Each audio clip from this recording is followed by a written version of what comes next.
Good afternoon. Good afternoon. I appreciate you allowing us to invade your space today.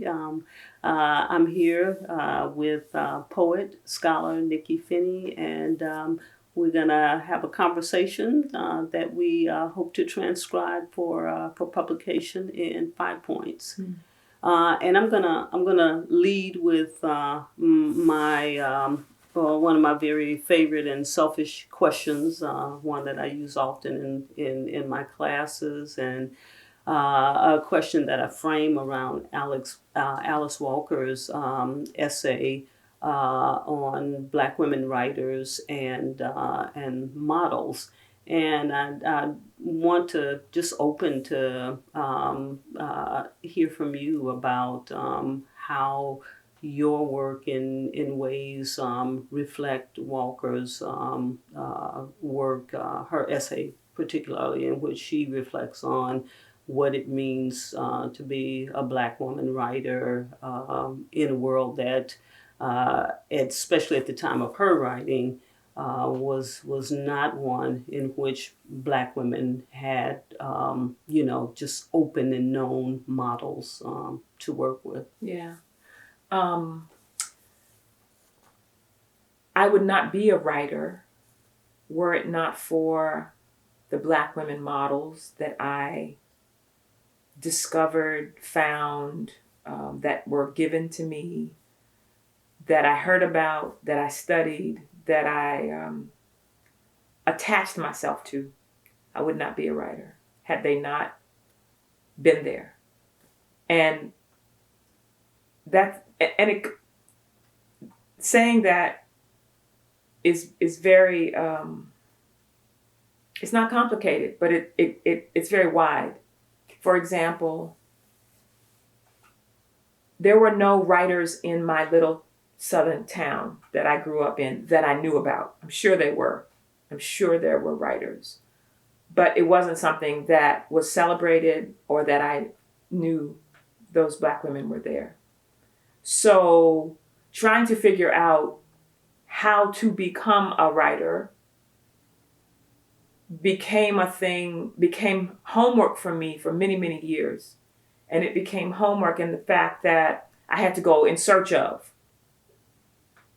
I had to go find them, except when they arrived once a month in my mother and father's mailbox in the Black publications that came into the house. Negro Digest, Jet Magazine, Ebony.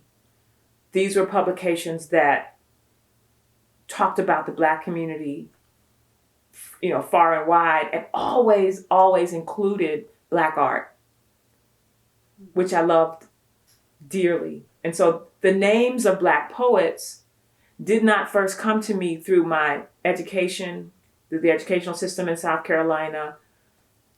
It came by way of Black publications, Chicago, New York, Los Angeles. And so I began to nibble on and stay very close to, Gwendolyn Brooks. What did she write?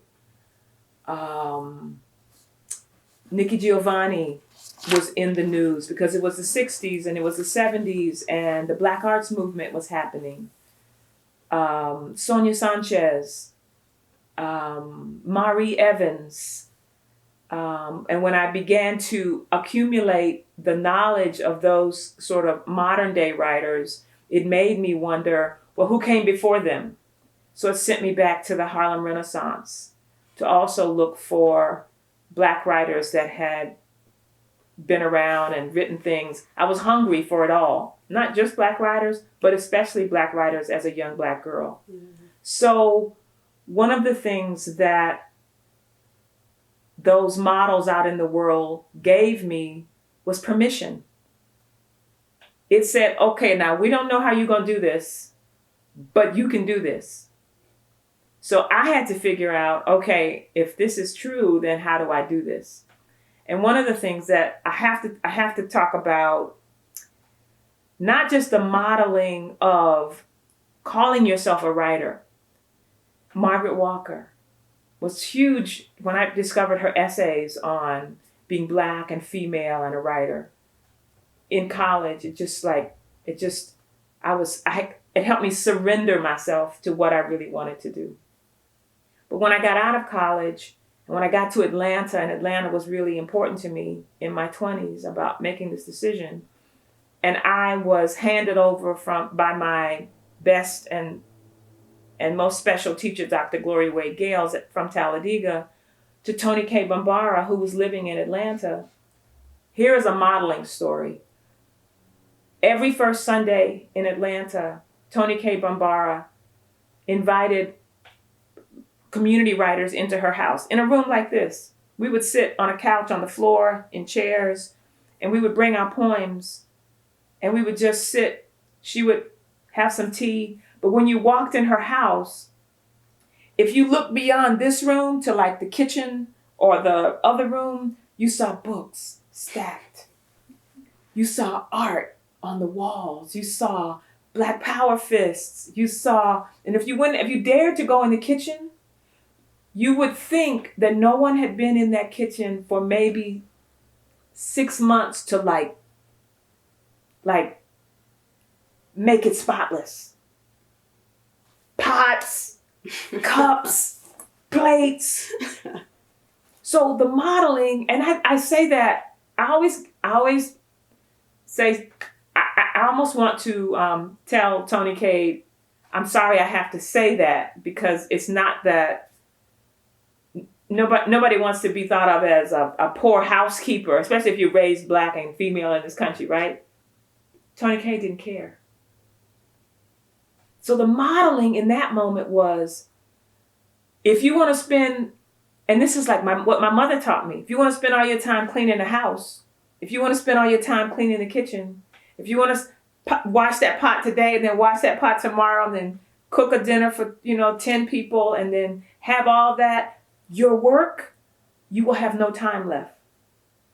But if you leave that, and then we would come over and some of us would wash something and put something away, but here in this square room, on this couch and on this floor, for these 6 hours once a month, we work. So the modeling was, you mean I can do that? You mean I don't have to be the daughter my mother skillfully made me into? Yeah. And still live and still exist and still be okay? I can leave things in the kitchen and work on my poem, leave things stacked up in the other room and work on my story, leave things a little disheveled outside of the realm of writing. Huge moment in my life.